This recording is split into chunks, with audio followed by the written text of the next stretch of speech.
Okay, let's talk about something we've all felt.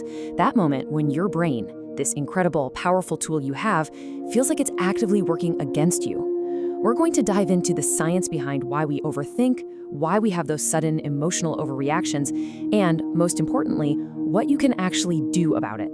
Let's get into it. I mean, you know the feeling, right?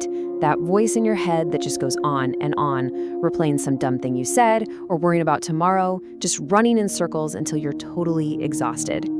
This quote just hits the nail on the head, doesn't it? It's that moment where you're totally aware that you're not solving anything. You're just spinning, but you can't seem to find the off switch. And look, this isn't some kind of personal flaw. It's a very common thing that's baked right into how our brains are wired. It's your brain trying to protect you, but sometimes that protective instinct just gets stuck in overdrive. So what about those other moments? The ones where you just snap, or a wave of panic hits you out of nowhere. It's so easy to beat yourself up over that, to think it's some kind of weakness. But it's not. It's actually a super powerful ancient mechanism in your brain doing exactly what it was designed to do. To really get what's going on, you gotta meet the two main players in your head. First up, you've got the emotional brain. The star player here is the amygdala. It's old, it's lightning fast, and its only job is to keep you alive. Then you've got the thinking brain, your prefrontal cortex. This is the newer, more sophisticated part that handles logic and reasoning, but it's slow, like really slow in comparison. And the tension between these two, well, that's where all the trouble starts.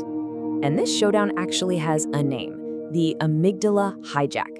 Psychologist Daniel Goleman came up with the term, and it perfectly describes that moment when your emotional brain thinks it spots a threat, and it doesn't care if it's real or just in your head, and it just takes over. It seizes control, triggering this massive emotional response that is just completely out of proportion to what actually happened. And you can see exactly what's happening right here. On the left, that's your brain when things are calm. Your thinking brain, the cortex, is in the driver's seat. But look at the right. During a hijack, the amygdala lights up like a Christmas tree and basically just yanks the plug on your rational brain. It's offline, temporarily disabled, and you're left running on pure, raw instinct. So how does this all happen so ridiculously fast?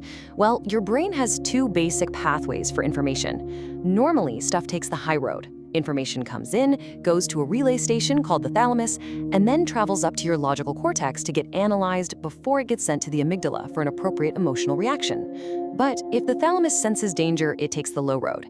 It completely bypasses the thinking part and sends the signal straight to the amygdala. The result? You react instantly, with zero thought. Now, I know what you're thinking. This sounds like a terrible design, right? A major flaw, but it's actually a feature, not a bug. It's the result of an ancient evolutionary trade-off. See, our brains weren't really built for the kind of world we live in now. They were built for pure survival. This is the key right here. For our ancestors, speed was way more important than accuracy. Just think about it for a second. If you hear a twig snap in the dark, do you stand there and try to figure out what it was, or do you just jump back immediately? The person who jumped back, even if it was just the wind, lived to see another day. The one who waited to be accurate, well, they might not have.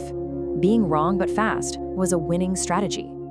So yeah, it's a quick but sloppy system. That's the design. That emotional shortcut, that low road, it wins out because being a little jumpy and wrong is so much safer than being slow and right and then getting eaten. The problem, of course, is that today, that same life or death panic gets triggered by things like a mean comment on social media or a critical email from your boss. And you know, this whole quick but sloppy thing, it isn't just for life or death situations.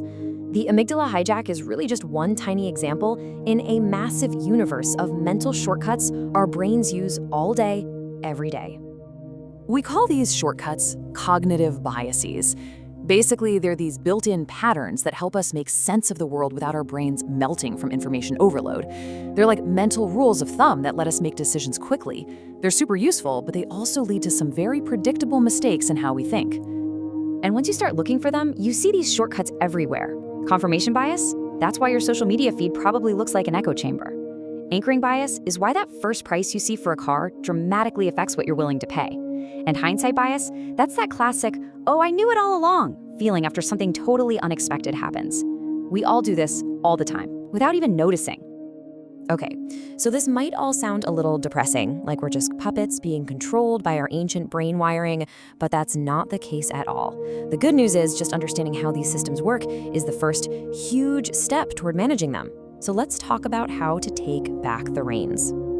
I want you to remember one number: 6. That's it.